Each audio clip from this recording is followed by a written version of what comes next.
Hey everybody, Eric from Lally Luck Farm. Hope you're all well. It's mid-October and the leaves are starting to go.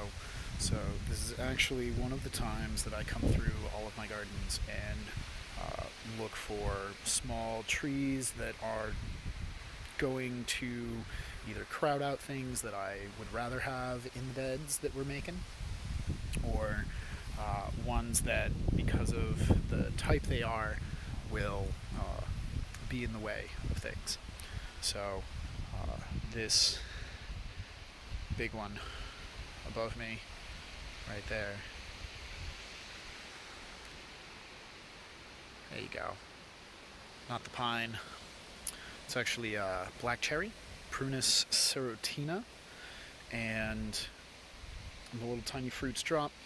We got little guys like this. So this is just a trio of trees that I just pulled up from a square foot spot in the garden, and you can see the tap roots right here. Those are the little hanging guys down there. So what we're doing, I'll show you generally the quick and sloppy process. We have a little bucket that we are putting the separated roots and specimens into. These are coming from a garden bed out front, so you can see the space here.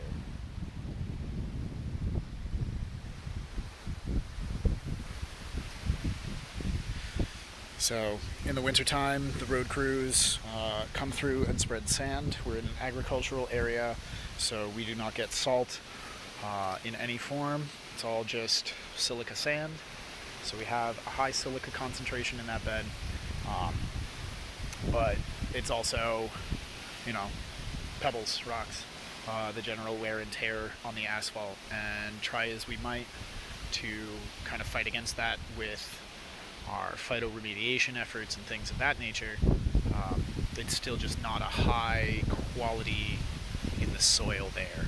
So we're pulling these guys up because they are super duper tryhards, and we're going to be planting them out into a better spot. So free trees from seed drops, and I'll show you what the rest of the process looks like shortly. So these are all the tools we're going to use today. I've got my little hori right there, and a nice trenching shovel. The hori we used to pull these black cherries out of sort of the rock wall garden area up front. And the hori is nice because I can kind of snake it around some of the underground buried rocks without damaging the root systems of some of the interplanted things, or the established trees, or the ones that we are trying to pull up. However, once we get into the field, I'm going to make sure that I am able to apply the right amount of leverage without breaking my tools, which is why the trench shovel is coming into play. And we'll break out of here for a second. So we are over on the western side, northwestern side, I suppose, of the field.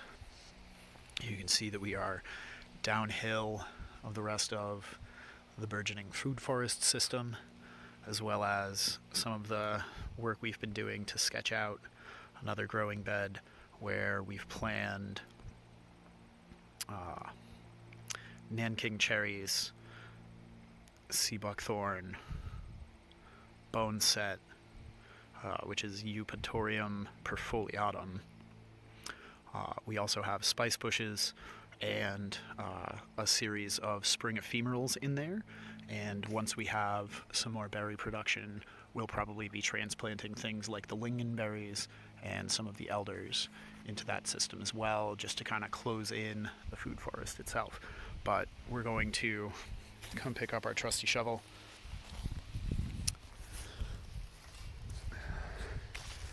We're going to come over here, and You can see I've got this autumn olive right here, which is Elaeagnus umbellata, technically listed as an invasive in our state.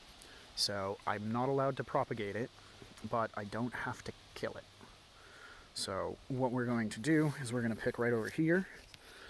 We have a handful of young birches.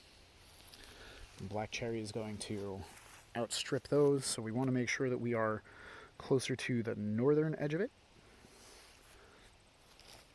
And we're going to place our shovel, step down,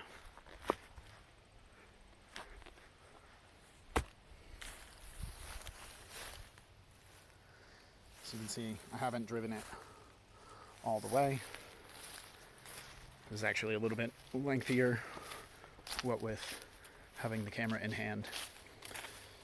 So what I'm going to do is I'm going to come over here and I'm going to select out one of these cherries that has been soaking in some willow water. And you can see the root system for this tiny little bit. So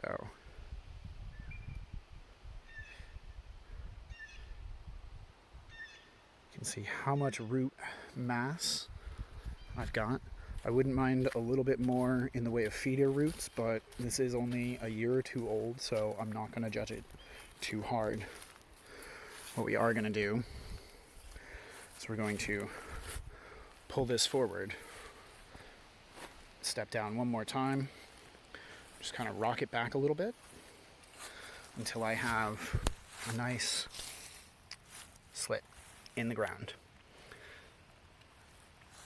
I can't quite feel the bottoms with my fingertips, but if I go like this, I can't quite feel the bottom of the roots with my fingertips, so this feels like an appropriate sized hole.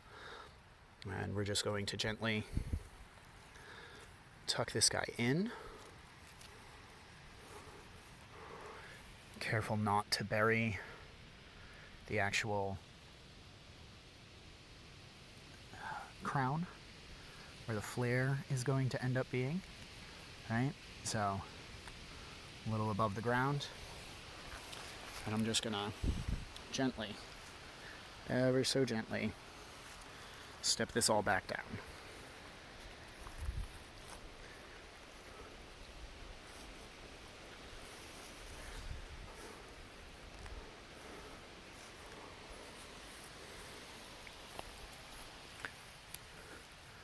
And that's it.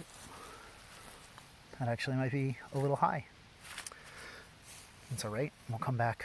We'll give it a little fresh mulch and something nice from the chicken compost system, and it'll have a nice little rooting medium. But we're going to go off and do the rest of them, and I encourage you guys to go do the same.